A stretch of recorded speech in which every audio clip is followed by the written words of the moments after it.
지난주 저희 채널에 이러한 질문이 있었습니다. 서울 아파트가 내년에 30% 더 오른다는데 정말인가요? 지금이라도 무리해서 사야 할까요? 강남의 한 부동산 중개사는 내년에 15억이 20억 된다고 호언장담하고 반대로 어떤 전문가는 곧 폭락한다고 경고합니다. 과연 무엇이 진실일까요? 2025년 11월 현재 서울 아파트 평균 매매가는 12억 원을 돌파했습니다. 1년 전보다 15% 올랐죠. 그런데 정말 2026년에 30%가 더 오를까요? 오늘은 객관적 데이터와 함께 상승론과 하락론을 균형 있게 분석해 드리겠습니다. 투자 결정에 꼭 필요한 정보이니 끝까지 봐주시고 더 많은 분들이 현명한 선택을 하실 수 있도록 구독과 좋아요 부탁드립니다. 첫 번째 사례는 37살 직장인 박성호 씨입니다.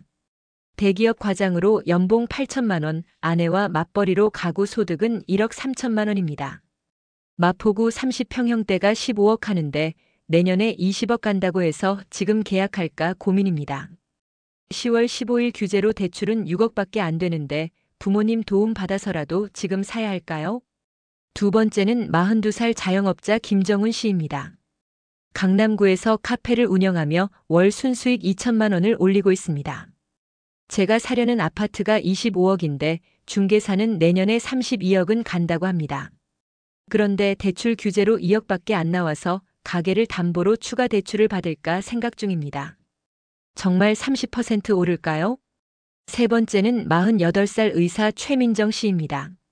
종합병원 과장으로 연봉 2억 원이지만 이미 1주택자입니다. 송파구 재건축 아파트가 20억인데 투자 목적으로 추가 매수를 고민 중입니다. 양도세, 종부세 다 계산해도 30% 오르면 수익이 날 것 같은데 리스크가 너무 큰 것 아닌가 싶기도 합니다. 반대 사례도 있습니다. 55살 은퇴 예정자 이명수 씨는 걱정이 많습니다. 노원구 아파트를 8억에 팔고 시골로 내려갈 계획인데 벌써 6개월째 안 팔립니다. 호가는 계속 오른다는데 실거래는 없어요. 이게 정말 30% 더 오를 시장인가요? 먼저 상승론의 근거를 살펴보겠습니다. 국토교통부 자료에 따르면 2026년 서울 아파트 입주 물량은 8,500채로 2025년 1만 4천 채보다 40% 감소합니다. 2019년부터 2021년 평균 2만 5천 채와 비교하면 3분의 1 수준입니다. 공급 부족은 명백한 사실입니다. 여기에 전세의 월세 전환 가속화로 매매 수요가 늘어날 전망입니다. 전세 가율이 45%까지 떨어지면 전세금에 조금만 보태서 내 집을 사려는 수요가 폭발할 수 있습니다. 실제로 KB부동산 데이터를 보면 전세 가율 50% 이하 지역의 매매가 상승률이 평균보다 2배 높게 나타났습니다. 금리 인하도 호재입니다. 한국은행이 기준금리를 추가 인하하면 시중 유동성이 늘어나고 이 자금이 부동산으로 유입될 가능성이 큽니다. 2020년 코로나 시기 제로금리가 집값 폭등으로 이어진 것과 같은 패턴입니다. 특히 강남 3구처럼 희소성 있는 지역은 유동자금이 집중될 수 있습니다. 하지만 하락론도 만만치 않습니다. 우선 가계부채가 사상 최대인 1,900조 원을 넘어섰습니다. 6월 27일 가계부채 관리 강화로 DSR 규제가 더 엄격해졌고 10월 15일 투기과열지구 확대로 대출이 사실상 막혔습니다. 돈은 많아도 대출이 안 되면 집을 살 수 없는 구조입니다. 인구 감소도 중장기 리스크입니다. 통계청 자료를 보면 서울 인구가 2025년 정점을 찍고 감소세로 전환됩니다.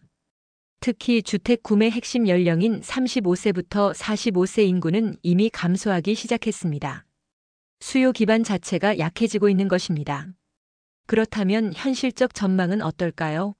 지역별 양극화가 더욱 심해질 것으로 보입니다. 강남 3구, 마용성, 마포, 용산, 성동구 등 인기 지역은 10 내지 20% 추가 상승 가능성이 있지만 외곽 지역은 보합 또는 하락할 수 있습니다. 서울 전체가 30% 오른다는 것은 과도한 전망입니다.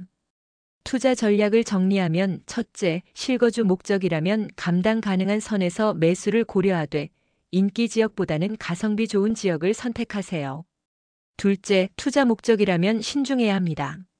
양도세, 종부세, 금융 비용을 모두 계산하면 30% 상승해도 실제 수익은 크지 않습니다. 셋째, 대출 의존도를 낮추세요. 금리 인상 리스크를 고려해 여유자금 범위 내에서만 투자하는 것이 안전합니다.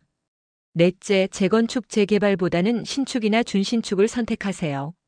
공사비 상승으로 재건축 사업성이 악화되고 있어 리스크가 큽니다. 다섯째, 매수 시기를 분산하세요. 한 번에 모든 자금을 투입하기보다 6개월에서 1년에 걸쳐 단계적으로 접근하는 것이 현명합니다.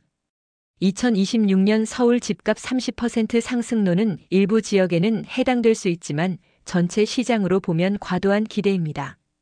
공급 부족은 사실이지만 규제와 가계부채가 상승을 제한할 것입니다. 집은 투기 대상이 아닌 삶의 터전입니다. 무리한 투자보다는 안정적인 주거 계획을 세우시길 바랍니다. 객관적 정보가 도움되셨다면 구독과 좋아요 부탁드리고 다음에는 2026년 내 집 마련 전략으로 찾아뵙겠습니다. 시청해 주셔서 감사합니다.